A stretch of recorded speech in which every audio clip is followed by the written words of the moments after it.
A paz do Senhor, meus irmãos. Eu sou o professor Vilmário, professor do Centro Educacional Teológico da Assembleia de Deus em Abreu e Lima, e hoje nós estaremos iniciando uma nova disciplina do nosso curso básico de teologia, a disciplina de apologética. A nossa aula de hoje é uma aula introdutória, uma aula de introdução à apologética. A nossa disciplina de apologética, ela se concentrará em fornecer ao aluno uma compreensão sobre a origem e significado da palavra apologética. Também mostrará os métodos apologéticos e fará também uma abordagem das principais cosmovisões humanas. Também mostraremos um panorama comparativo das principais cosmovisões humanas que são geralmente alvos de estudos aí da disciplina de apologética. Esses assuntos, irmãos, visam ampliar a nossa compreensão teológica sobre a prática apologética em meio à realidade do século XXI. Na aula de número 1 do nosso material didático, nós iremos conhecer a origem e significado do termo apologética, bem como a sua importância no meio cristão. Nós também iremos conhecer os 5 principais métodos apologéticos que são usados comumente dentro da apologética para fazer uma abordagem teológica, para fazer estudos teológicos sobre os mais variados assuntos, seja de cunho heresiológico ou mesmo de cunho filosófico. Haja vista que a apologética ela tem uma abordagem ampla dentro da teologia cristã. O tópico número 1 tem como título Apologética, Significado e Importância. A palavra apologética, ela vem de apologia e significa fazer defesa. Desta forma, irmãos, a palavra apologética, ela é um termo grego, não é? Que tem o significado básico de fazer defesa de alguma coisa, e a apologética, então, é a ciência que trata de defender as verdades da fé cristã. Isso é muito importante.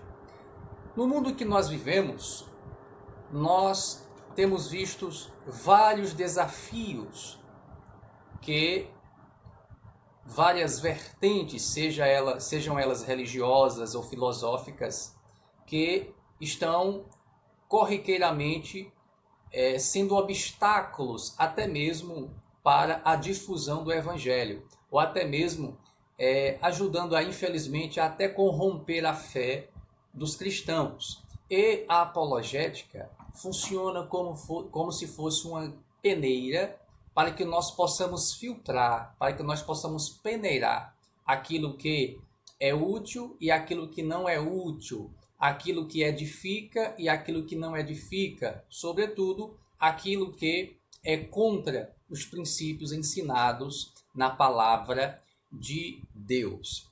Há vários movimentos também que, infelizmente, negam até a existência de Deus e colocam, por exemplo, o mundo natural como se fosse Deus, colocando no lugar de Deus. Né? Nós veremos isso um pouco mais à frente, quando nós estivermos estudando acerca das cosmovisões humanas.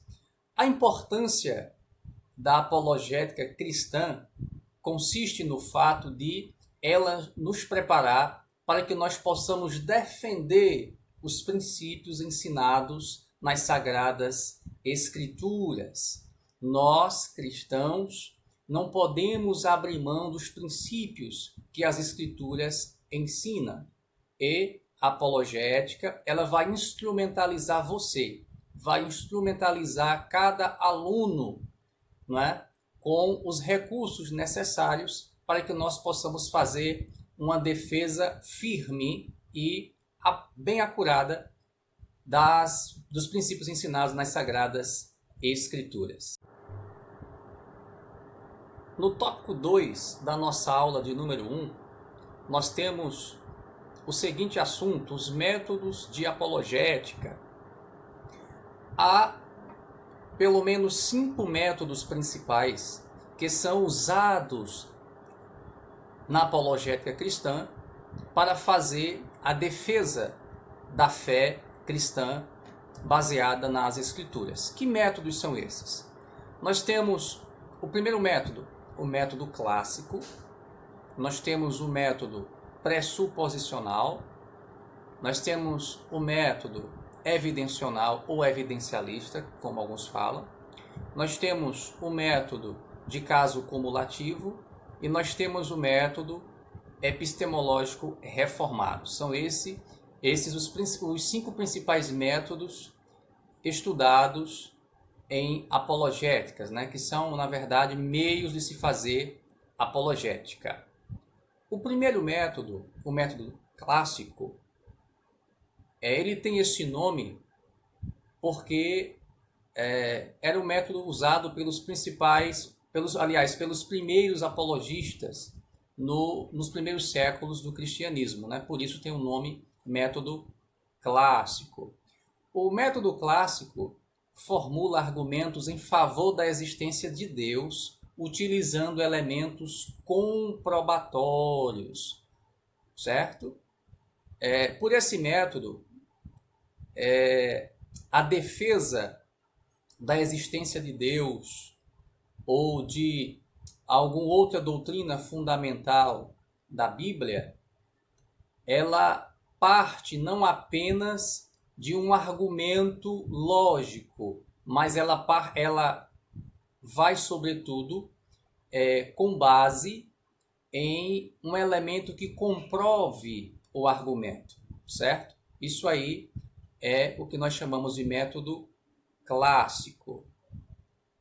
O método evidencional, né, é o nosso segundo método, tem esse nome justamente porque ele dá muita ênfase à evidência.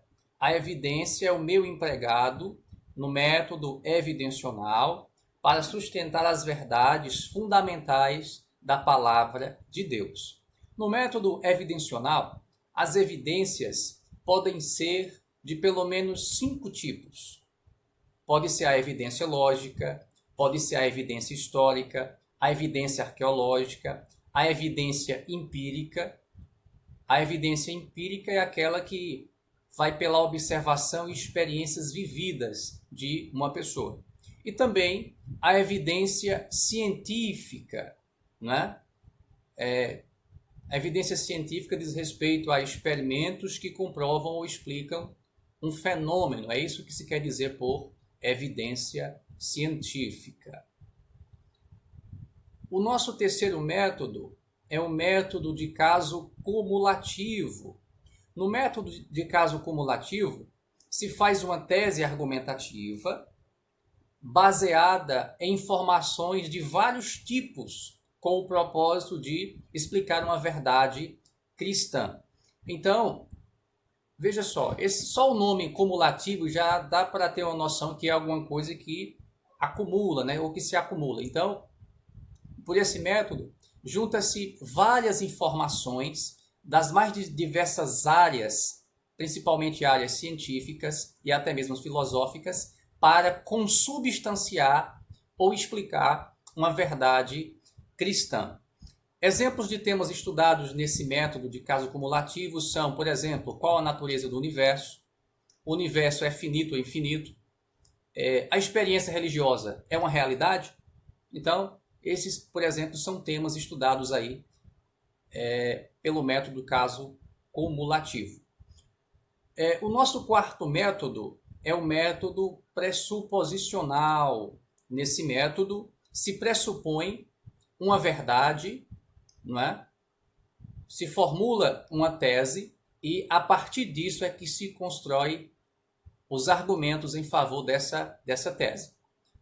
E esse método pressuposicional, ele já tem que partir de um ponto, não é, defendido por uma pessoa. A pessoa já tem que ter uma preconcepção, tem que ter um conceito firmado sobre essa verdade e ele vai montar o seu argumento em cima desta verdade que ele já defende, que ele pressupõe. Por isso o nome método pressuposicional.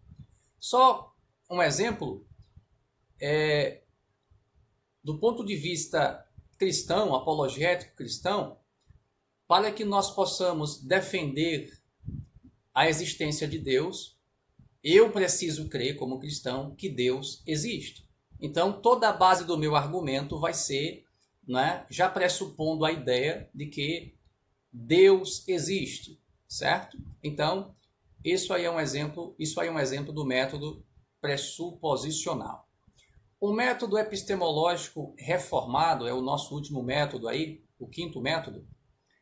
Ele é bem interessante, né? Só o nome reformado já dá para ter-se uma ideia do porquê, né? Justamente ali ele advém ali da questão da reforma protestante.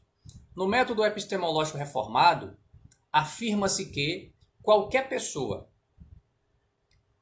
pode acreditar em alguma coisa apenas de forma lógica, sem a necessidade de ter uma prova.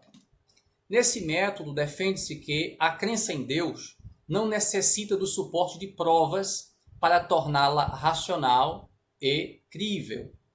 Dessa forma, embora certas evidências comprovem a fé em Deus, todavia essas evidências não são bases vitais para a fé racional. Isso é o que defende o método epistemológico reformado. Esse método ainda defende que o homem, em qualquer lugar do mundo, tem em si a consciência da existência de Deus em sua natureza. Logo, não precisaria ter provas concretas da existência de Deus. Apenas o homem, com sua capacidade racional, ele pode chegar a crer na existência de Deus, porque, segundo esse método, a crença em Deus já é uma crença que nasce, que está intrínseca no ser humano. O método epistemológico reformado, ele defende que qualquer pessoa pode chegar a crer em Deus, sem a necessidade de ter provas, como eu já disse, de ter fatos concretos, né? Por esse método, a apologética, ela pode ser feita de duas formas. A apologética pode ser feita da forma ofensiva, né, pela vertente ofensiva, e a apologética também pode ser feita pela vertente defensiva. No nosso material didático, nós temos aí uma animação, não é? Em que, por exemplo, um crente, ele está dialogando com a pessoa descrente, né? E o crente diz assim: quem se opõe à doutrina bíblica? Aí o descrente diz: eu me oponho. Aí o crente diz assim: a Bíblia apresenta um padrão moral de conduta para a vida. Aí o descrente retruca dizendo: não existe um padrão, não existe o certo ou errado. Cada indivíduo constitui a sua própria verdade. Aí o crente diz assim: a sua afirmação já assume uma certeza e se torna nula. É preciso existir um padrão além do indivíduo para que todos possamos nos desenvolver e viver em sociedade. Aí a pessoa descrente viu que o argumento cristão é lógico e, consequentemente, a pessoa descrente aqui se mostrou convencida pelo argumento cristão, pelo argumento lógico, né? Então, esse é um exemplo apenas da apologética ofensiva, né?